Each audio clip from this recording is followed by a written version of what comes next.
This is a short tutorial on how to use Science Express's ICP kit, Exploring Light.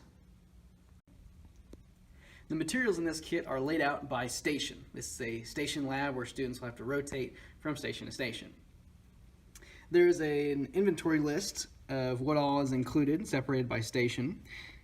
You may want to have sticky notes or some kind of paper supplied by yourself for one of the stations. It's also important to note that the spectrum tube carousel will need to be requested from Science Express separately from this lab. That would be this guy right here. So Science Express does offer this, but in addition to requesting this kit, you should also request this to go along with it. Otherwise, Station 3 is not super exciting. This lab is set into stations. Each station has its own set of instructions along with questions you might like to use. Otherwise, feel free to use your own. We also have several charts to include on some stations that will help out your students, but also, again, feel free to add in additional materials as you use this based on how you run your class. For instance, you might want to have your students know the visible spectrum's kind of general range, say from 400 nanometers to 700 nanometers. That might be kind of hard to deduce from a chart like this. There's also a general layout of what is included in all of these stations, so you can use that to kind of unpack and also pack back up to help yourself out. Laser pointers are used a lot in this lab, so it's a great idea to have extra batteries on hand in case you need to change these out. These laser pointers tend to chew through batteries, especially if you have several classes through the day using these. Something else to note, some of these laser pointers have their contacts get kind of misaligned, so if your beam isn't showing through correctly, you might want to just give it a couple taps to make sure that your batteries are sitting in the right place. So if your beam's coming through a little weak, it might just be how everything's making contact. Station 1 looks at comparing the energy of light from two different bulbs as it comes in from a certain distance and angle. We do this by looking at these two bulbs, this LED bulb and this blacklight bulb, and compare how they can affect these radiometers here. I recommend having a block of some kind to rest these lamps on, so that way they don't roll around. And we can watch to see if the light bulb has an effect on the radiometer's movements. As light is absorbed by the different colored veins, either the dark or the light ones, we might see some movement, but if there's not enough energy coming from the light, we don't get enough heat transfer, so we don't have enough movement on the inside of these bulbs. Higher energy lights, like the UV and high violet light coming out of this black light bulb, tends to have a stronger effect. Higher energy light can convert into more heat, which can move more air on the insides of these radiometers. A thermometer is also provided if you would like to have your students see the difference in temperatures as the black light bulb gets a lot hotter, even though the LED bulb is going to be a lot brighter. We also have prism glasses that will show how the light splits up into its different wavelengths. So your students can see that white light is not just a single color of light, but a collection of many colors.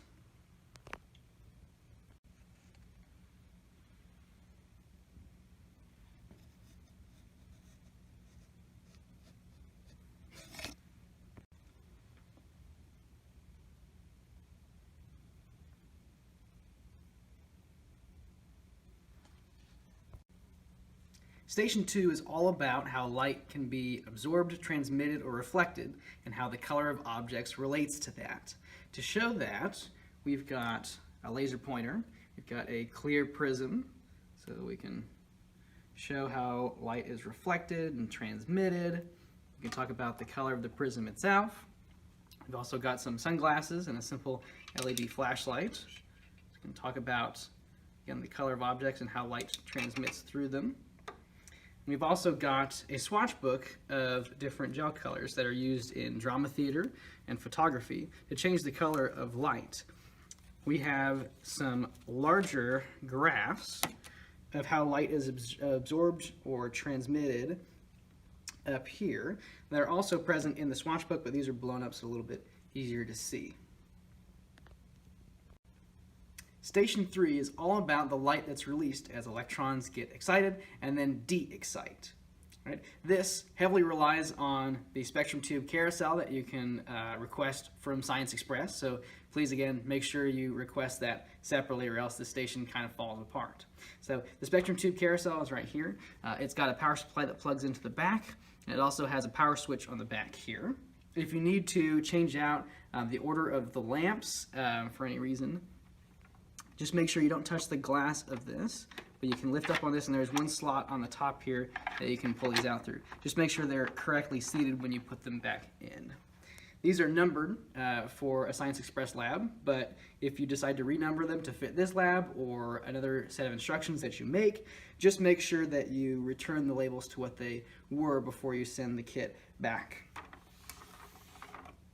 Turn this around and hit the power switch. This will display one color at a time, and you can rotate through to get different lamps if you'd like. The spectrum glasses will also allow students to separate out the different colors of light for each lamp, which can be used to figure out which element is giving off this spectrum of colors of light. The spectrum tube carousel equipment that you can get from Science Express also typically comes with these smaller diffraction gratings that act basically like the prism glasses if you'd like to use those, as well as spectroscopes, which can give you kind of a better reading on the wavelength that goes along with that specific color of light as it splits out. Station 4 shows us fluorescence and phosphorescence along the same lines of light emitted from electrons being excited and then de-exciting, but we lose some energy in the process. So the color we get out is a different color of light than we put in. We have a set of minerals that can be tested with a black light to show this, as well as this phosphor material, and these liquid chalk markers, which you can use to see which colors are actually truly fluorescent based on the color of light you get back out. Station 5 is all about fluorescence, specifically the energy of light and how it may or may not be able to cause fluorescence. If the energy of the light is too low, then no fluorescence happens, but if your light's energy is high enough, we can get a lower energy light coming back out. This also looks at which materials can fluoresce and which don't. Station 6 is all about phosphorescence. So similar idea to the fluorescence that's seen in stations 4 and 5, but looking at the light being released on a longer time scale. Just like with fluorescence, the energy of the light that's put in can determine whether phosphorescence actually happens or not. And different materials can phosphoresce while others may not.